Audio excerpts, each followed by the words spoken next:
it's me, Anthony Couch, a guitarist on YouTube. That weird thing that I just played then was the altered scale, and I want to talk about that today. Way back, before the era of smartphones or even mobile phones, I want to remind you of those relics, books. I had this book, it was a scale dictionary, and way back before I cared about music theory, I used to love just going through that book and just memorising scales. It was one of my favourite things to do. Do you know what? It still is. But I didn't care about the theory behind it. I just used to learn the scales as they were, and some of them sounded better than others. I came across the altered scale and I thought, when would anyone want to use that? Where does that fit in the world of music theory? Well, I'm about to talk about that today. But before I do, I want to invite you to the Couch Potatoes guitar community over on Facebook. If you like chatting to other guitarists, posting videos for feedback, asking questions, and just general guitar fun, then come and join us over on the Facebook group. The link is in the description. So there's going to be a big shred solo coming up later that's based on the stuff that I'm talking about, so stick around for that. But let's get going on the altered scale. Right, you know, if you've watched any of my videos or if you've studied scale chord theory, you'll know that one of the best approaches to learning a new scale after you've memorised it is to think, well, what does it harmonise to? In the case of the major scale, A major, you'd play the root, then the third, then the fifth, and then you'd play all those notes together. There's your chord, an A major chord. So already you got your looper or your Cubase or Fruity Loops or whatever, GarageBand, and you just play that A chord. And then over the top of it you noodle. Every guitarist's favourite thing to do.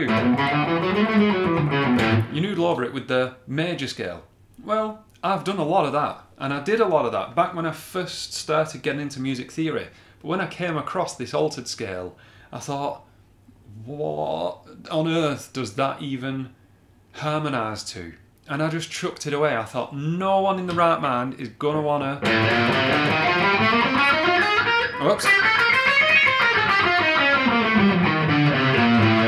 Play that scale over anything, let alone even try and harmonise it.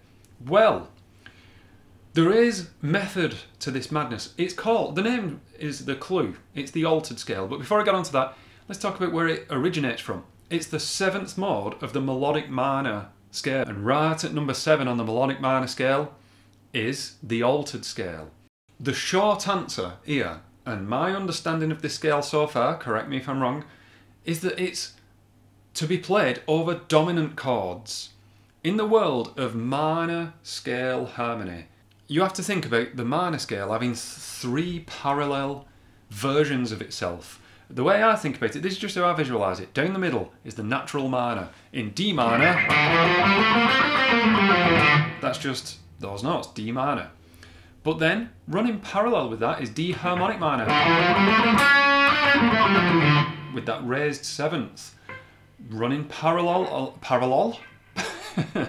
That's when you're that's when you're laughing, when you jump out a plane. Parallel. Melodic minor is running parallel with the other two, which throws a real cat a monkey pigeon when it comes to harmony, because it means that chord 5 in the key of D minor doesn't have to be A minor, it can be A major because of this. Anyway, that's getting a bit too in-depth for what I want to talk about. I just want you to think about this scale, the altered scale, be able to pick it up and just chuck it on any dominant chord for now. Don't overthink it, just this is what I'm getting at. In a moment you're about to hear a backing track, a D power chord followed by an A power chord, and all I'm going to do over that D minor chord, I'm just going to play a D minor scale, and then I'm going to play the A altered scale over the A power chord. In fact, I'm going to do it right now, and it sounds like this.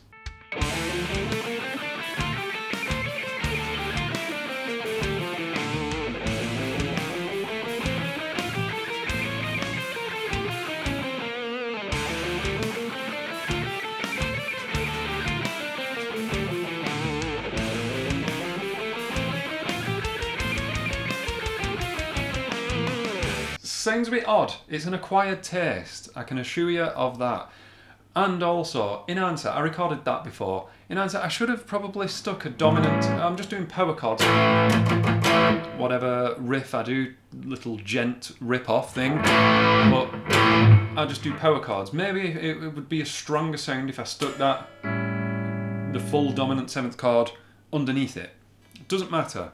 You still get the idea. Dominant chord, even though it's a power chord, altered scale. So then how does that sound in the context of some mindless shred? Well, I've been neglecting mindless shred recently, so forgive me if I indulge in a little bit of it right now. The same applies though, only with a bit more noodling. You're about to hear a little stupidly shreddy solo over D minor, playing a D minor scale, then A altered over that implied A dominant 7 chord. And it sounds like this.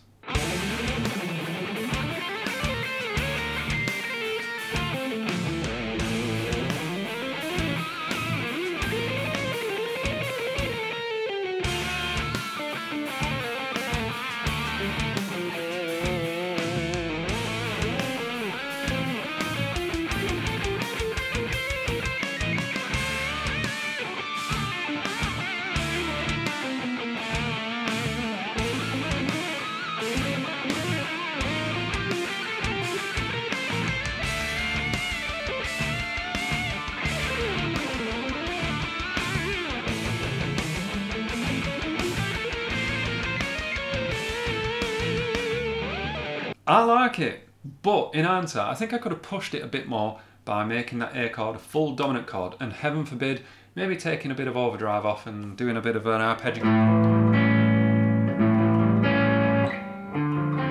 Something a bit more like that. It would have brought it out, but as I said, I was in shred mode, and there's nothing I can do when I'm in shred mode.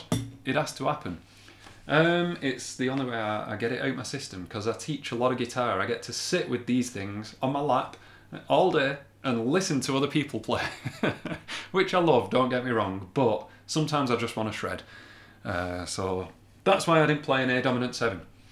Anyway, what are your thoughts on that? Did you like that scale? Do you hate it? Just because it's theory doesn't mean that it's correct in your eyes. You might listen to it and go, well, yeah, but it sounds rubbish. Anyway, thank you very much for watching, but extra special thanks to these names popping up here right now, because they support me on Patreon. Did you know that if you support me on Patreon, one of the tiers is that you ask me questions and I will send you your own private video. There's lots of private videos out there of me, secret ones, unlisted ones. Only certain people have the links. Their own custom-made videos, imagine that. Anyway, you don't have to do that, but it's just a way of getting a lesson, isn't it? And it helps me to keep this channel going. Anyway, thank you very much for watching, and I have been, and forever will be, Anthony Couch.